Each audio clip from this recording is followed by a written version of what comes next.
আবারও বিক্ষোভ উত্তাল ভারতের পশ্চিমবঙ্গের আরজি কর হাসপাতাল।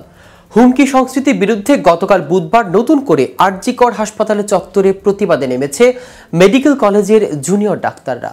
কিন্তু কেন আবার উত্তপ্ত হলো এই আরজি কর? কেন আবার মাঠে নামলো ডাক্তাররা? আবার কোন দাবি আদায়ে সরব হলো কলকাতা? এই নিয়ে বিস্তারিত থাকছে আজকের প্রতিবেদনের বাকি অংশে। কেটিভি গ্লোবাল চ্যানেল থেকে আপনাদের সাথে আছি আমি মাহমুদ রহমান সিয়াম। আরজি কর হাসপাতালে হুমকি সংস্কৃতিতে অভিযুক্ত হয়েছিলেন চিকিৎসক, হাউস স্টাফ, ইন্টার্ন সহ মোট 51 জন। মেডিকেল কলেজে পড়ুয়া এবং জুনিয়র ডাক্তারদের অভিযোগের ভিত্তিতে তাদের চিহ্নিত করা হয়েছিল। হুমকি সংস্কৃতির বিরুদ্ধে অভ্যন্তরীণ তদন্ত কমিটি গঠন করেছিল আরজি কর কর্তৃপক্ষ। বুধবার সেই কমিটির ডাকে হাসপাতালের প্রশাসনিক ভবনে পৌঁছান 12 অভিযুক্ত। তাদের মধ্যে অধিকাংশই চিকিৎসক।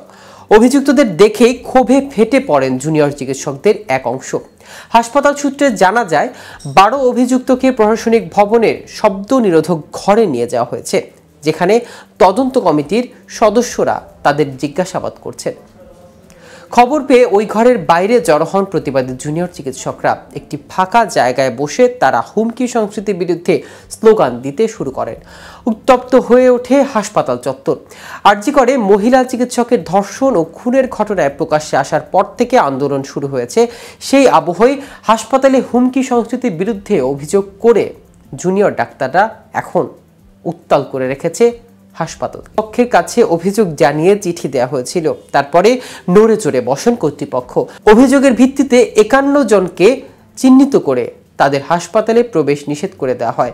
কর্তৃপক্ষ বিজ্ঞপ্তি জারি করে জানান, যতদিন পর্যন্ত তাদের বিরুদ্ধে ওঠা অভিযোগের তদন্ত শেষ না হচ্ছে ততদিন তারা হাসপাতালে প্রবেশ করবে না। যাদের বিরুদ্ধে আরজি করে ভয়ের পরিবেশ তৈরির অভিযোগ উঠেছে তাদের নামের একটি তালিকা প্রকাশ করেছে হাসপাতাল কর্তৃপক্ষ। অভিযোগ, ওই চিকিৎসকের মধ্যে অনেকেই হাসপাতালের প্রাক্তন অধ্যক্ষ সন্দীপ ঘোষের ঘনিষ্ঠ। অভিযোগ, সন্দীপ ঘোষ হাসপাতালে নিজের প্রভাব বিস্তার করে নানা দুর্নীতি অপকর্ম করতেন। তার ঘনিষ্ঠেরা দাপিয়ে বেড়াতেন হাসপাতালে। উত্তরবঙ্গ বর্ধমান মেডিকেল কলেজে হুমকি সংস্কৃতির অভিযোগ ওঠে। প্রকাশ্যে আসে বর্ধমান মেডিকেল কলেজ হাসপাতালের চিকিৎসক বিরূপাক্ষ বিশ্বাস ও অভিকরদের নাম।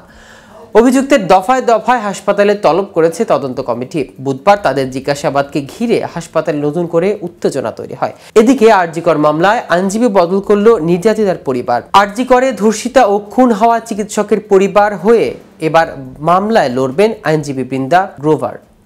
আগে নির্যাতিতার পরিবারের পক্ষে সুপ্রিম কোর্টের সওয়াল করতেন আইনজীবী বিকাশ রঞ্জন ভট্টাচার্য। তবে গত শুনানি থেকে আইনজীবী গ্রোভারকে এই দায়িত্ব দিয়েছেন নির্যাতিতার পরিবার।